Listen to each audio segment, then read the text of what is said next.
J'ai avec moi les deux derniers modèles de la marque Sage, à savoir la Barista Touch Impress et la Barista Express Impress. Ces deux machines qui ont beaucoup de choses en commun, mais qui ont aussi des grosses différences. On va s'intéresser dans cette vidéo aux avantages et aux inconvénients de chacune des machines. Et si vous êtes intéressé à acheter l'une des deux machines, ça devrait vous donner une idée précise du modèle à choisir.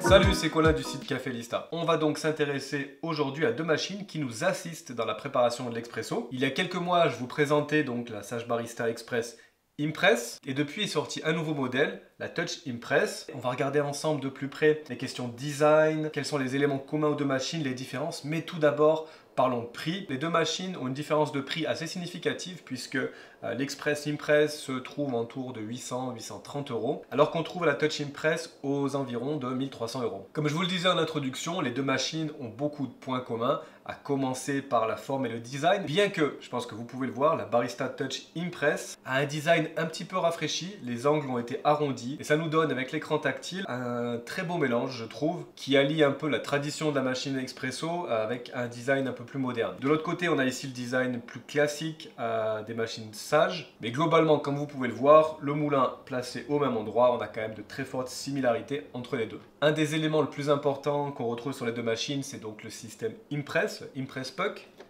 Il est identique sur les deux machines et il va nous permettre donc de tasser correctement notre galette expresso avec la force nécessaire. Et ce système Impress va donc nous permettre de tasser, mais va aussi nous permettre d'aider à avoir la dose suffisante de café dans notre porte-filtre. Comme on vient de voir, le système Impress est donc identique. Là où on va avoir une grosse différence entre les deux machines, c'est dans l'extraction de l'expresso. Alors qu'ici, on est donc assisté pour la dose, mais après, on va pouvoir se débrouiller tout seul pour gérer le volume en tasse.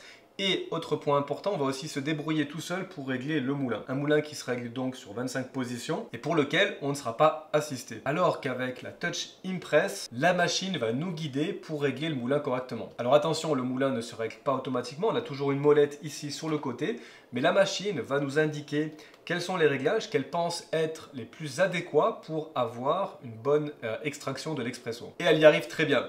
Ça n'empêche pas en général de pouvoir ajuster et affiner après les réglages pour avoir le café que vous voulez, mais comme point de départ, c'est excellent. Si vous regardez toujours cette vidéo, si vous la trouvez utile, n'hésitez pas à aller mettre un petit like juste en dessous, à vous abonner si ça vous tente. Et ça, c'est un point important à mentionner parce que la question du réglage du moulin revient très souvent quand on commence l'expresso. C'est pas du tout évident de trouver, de tâtonner, surtout que c'est un réglage qui va changer à chaque fois que vous allez mettre un nouveau café ici dans la trémie. Selon la date de torréfaction, selon le type de torréfaction, le type de café, on va donc avoir une finesse de la mouture qui peut vraiment varier selon les cafés. Donc si je récapitule, on a ici la dose qui est gérée par la machine, par contre le réglage du moulin c'est pour vous. Ensuite la machine va extraire un expresso, donc soit simple, soit double, selon des réglages prédéfinis. À savoir, chose importante, c'est qu'on va pouvoir régler après et enregistrer exactement le volume en tasse qu'on veut. D'ailleurs, j'ai réalisé une vidéo où je vous explique ce que je fais pour régler cette machine-là. Je vous mets le lien juste ici. Et ce que j'utilise en général assez souvent, c'est une balance qui me permet de peser le café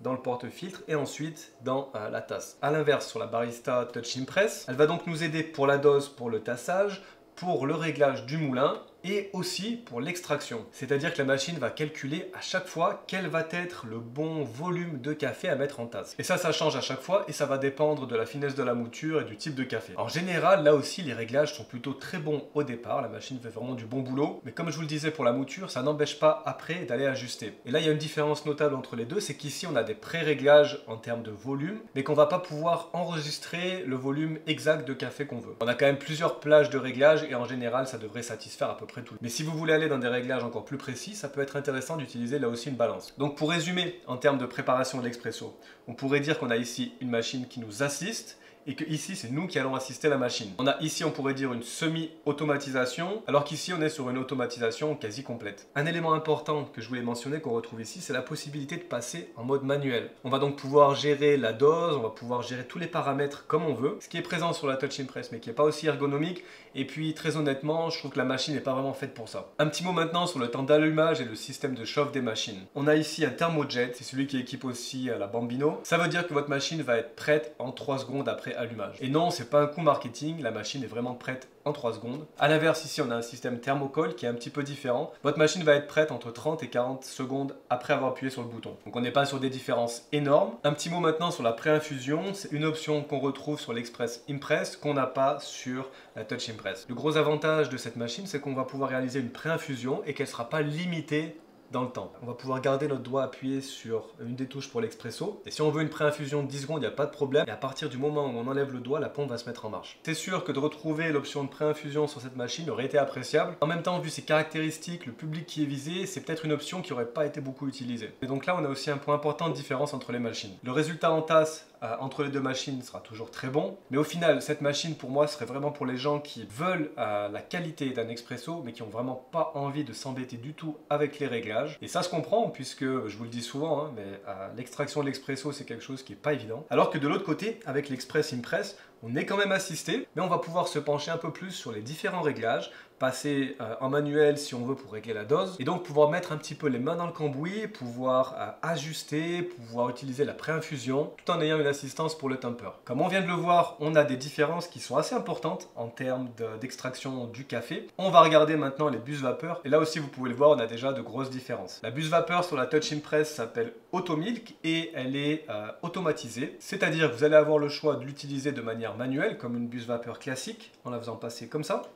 Et là, vous allez pouvoir mousser votre lait, vous allez pouvoir, si vous voulez, vous entraîner au latte art. On retrouve ici une bonne puissance, le thermojet fait vraiment un bon boulot pour la bus vapeur. Mais tout l'intérêt de cette machine et de l'Automilk, c'est de pouvoir faire mousser le lait de manière automatique. A l'inverse, sur l'Express Impress, on a une bus vapeur traditionnelle qui se trouve ici et qu'on va pouvoir actionner en tournant la molette sur le côté. Elle vous permettra donc de faire toutes les boissons, que ce soit cappuccino, flat white, latte, mais ça va demander un entraînement, une prise en main. Faire mousser le lait pour avoir la bonne texture, c'est quelque chose qui n'est pas non plus évident. De l'autre côté, comme je l'ai mentionné, la buse Automilk va pouvoir nous préparer les boissons de manière automatique, c'est-à-dire que la machine va ajuster le volume de lait, le volume de mousse pour chaque boisson, que ce soit cappuccino, pour le latte, sachant qu'après vous allez pouvoir vous aussi ajuster ça et en fait créer la boisson que vous désirez avec un volume plus ou moins important, une mousse plus ou moins dense, plus ou moins grande. Et autre avantage, c'est que la machine a aussi des pré-réglages pour utiliser des laits végétaux, lait d'amande, lait d'avoine, lait de soja. Chaque lait va avoir son pré-réglage et la machine va s'occuper de tout. Et le résultat en tasse, vous vous demandez,